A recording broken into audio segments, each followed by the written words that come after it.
You know, it's really important for somebody who's trying to get into this business to have a mentor, to have somebody that you can reach out to, who's done this before, who's gone through all the hard knocks and made mistakes, and hopefully you don't make the same mistakes. And he literally was with me through our entire first flip, which was a huge success.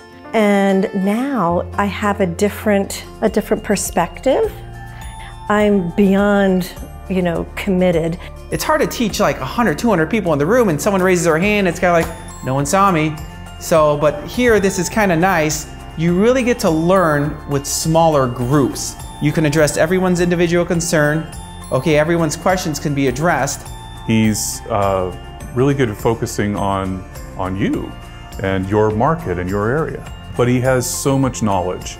He not only gives you this background, but he gives you the why.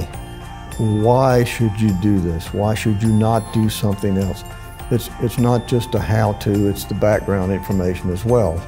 You know, the one thing that the big takeaway is think bigger. I had my thermostat set at, I can make a little bit of money in real estate. Maybe I'll even do this as a side business, or I can make a little bit of money doing this, but he taught me to think bigger. I think you have to invest in your business. And having Jerry in my corner, our corner, takes all the fear away. There's no way that you can fail with him